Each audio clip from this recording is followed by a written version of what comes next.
Welcome to Chillin' 101. We hope this video helps.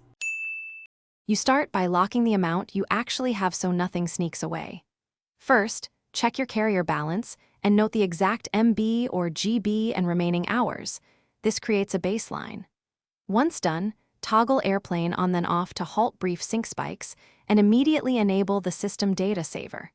Make sure to mark heavy apps as restricted background data so only foreground actions use your quota. This prevents invisible drains while you prepare the next steps. Now you convert leftover quota into precisely controlled transfers.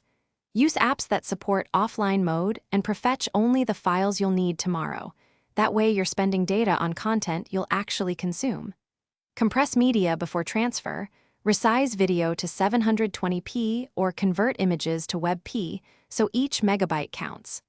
Once done, plan a single, intentional transfer window. Create a personal hotspot or tether and push all curated content in one go. Finish by validating that what you saved actually works tomorrow. You should test 1 or 2 key items offline to confirm caches and files open. This proves the process.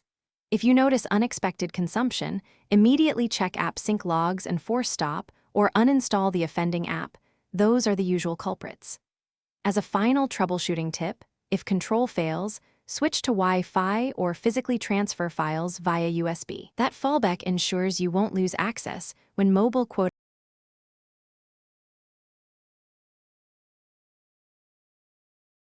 Thanks for watching. Consider subscribing if we helped you.